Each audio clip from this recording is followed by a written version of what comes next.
Okay, today's video is a quick little video that's informative, and it can happen anytime on any vehicle. I just experienced this on my car. If you're going down the road and you smell like clutch or brake material, unless you know what I'm talking about, it's just a very strong, almost smells like a fire-ish type of smell.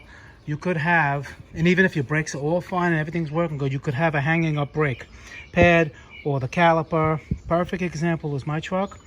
I did brand new rotors and brand new brake pads, but I didn't do the calipers. Usually you don't do the calipers.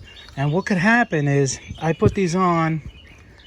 I got about 2,000 miles on them, so I put them on about 2 months ago, and everything's fine. So, but what happens is when you put a brand new brakes on, you have to squeeze the caliper, the piston inside the caliper all the way so you can put the new brakes on.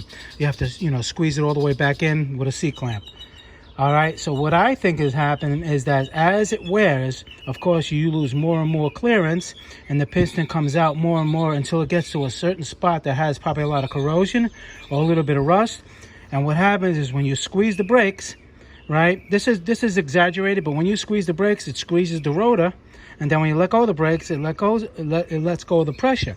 When it hangs up is when you're squeezing it. When you squeeze the brakes, it's squeezing. When you let go, it still has pressure there. So what it does is it builds up tremendous heat.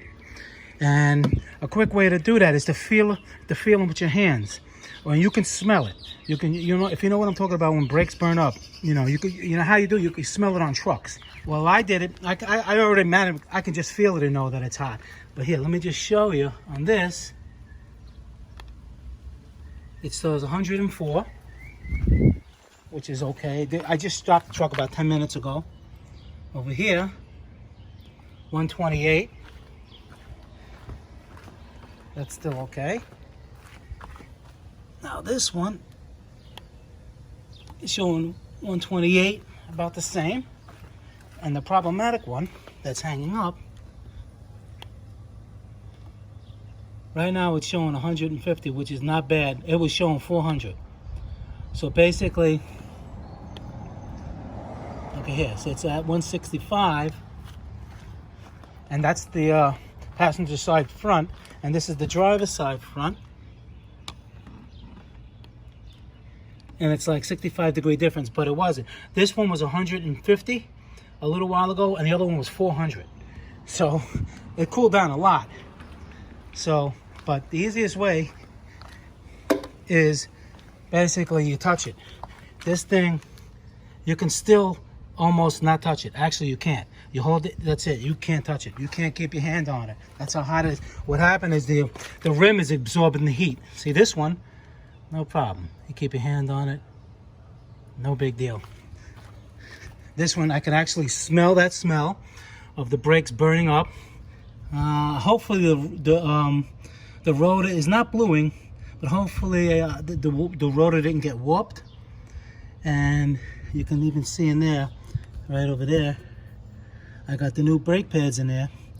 But like I said, when I squeeze the rotor, squeeze the caliper all the way back to put the new brake pads in, maybe it came to an area that it's pitted or something that it's not sliding back when you release the brakes, and it caused it to lock up. This just happened on the way doing some shopping.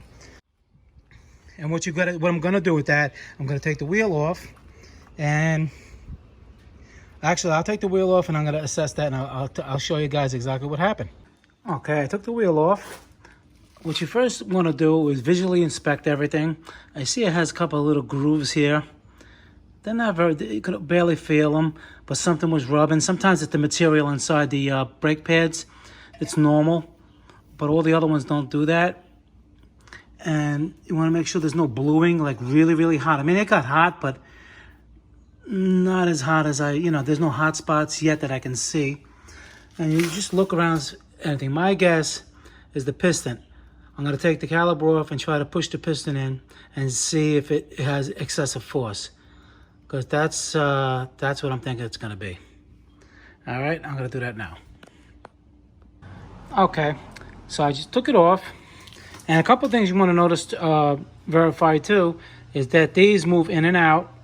Your sliders for the floating caliper, in and out, because that could be a problem too. They're moving in and out fine, so that wasn't the problem. I did put the seat clamp on there. I did put the seat clamp on there and try to squeeze it, and it doesn't want to move. So I know for a fact that what I thought it was, it's a seat caliper. Now, you got two options to do. If you're going to replace it with a new one, you want to get a new one for both sides. And the being because the newer one is going to operate a little bit better than the other one on the other side, and it may make the car, when you hit the brakes, pull to one side. So what I'm going to do right now is I went to the salvage yard and I got a used one that's good. I mean, the one on the other side is used and it's fine. I just got this one. The seal's good. Everything's good. The piston's nice in it. It goes in nice and good. It had a hose clamp here that was cut and sealed, so no air got inside. So it looks pretty good. So I'm going to put this used one on here. So basically the front brakes, when you know the pressure applied to both sides, will probably be even. All right, so it's a matter of taking this bolt off. Make sure you have this one in handy. If you want to, you can there's copper washers on both sides of the nut for the seal, to seal the bolt to the caliper.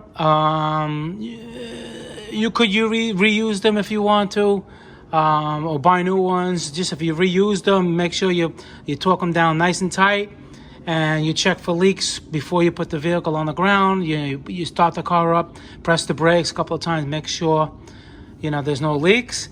And once you install the brake line, you're gonna have to open up the bleeder. You only have to do this side. It's the only one you're gonna do. Open up the reservoir, make sure it's full. Open up the bleeder, and if you have a vacuum pump to suck the air out, that's good. If not, you can siphon it. Just regular force siphon. You just open it up and wait for it to drip down. Do not press the brakes. Or if you have somebody that can help you, what you can do, you can pump the brakes 3 or 4 times, crack this open, close it, let them release the brakes, pump the brakes 3 or 4 times, crack it, and do it like about 5 or 6 times. But like when you cracking it, make sure that they push the pedal all the way down. Do not release it. You'll put air back in the system. So they pump it 3 times. They hold. You crack that bleeder, and it's going to go to the floor of the pedal. They hold it there. You tighten it up, and then they pump it up a couple times. You do it like around 5 or 6 times until you get the air out of there. I'm going to do it with a vacuum pump. It's easier. I have a vacuum pump.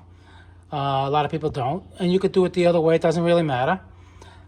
Same thing with the vacuum pump. You put the line on here. You put vacuum. You open it a couple of times until there's no more air.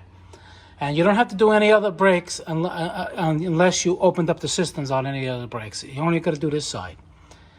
Okay? And once you bleed them, after you put the caliper on, of course, and you put the brake pads on and everything, you bleed them, and you check the pedal. Make sure the pedal is as firm as it was.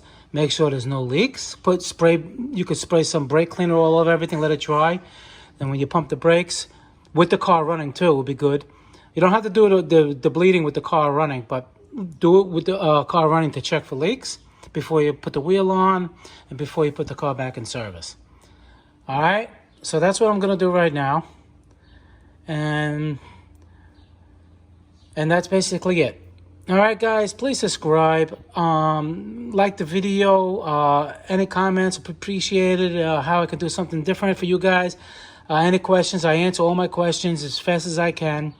And I'll see you guys in the next video. Take care.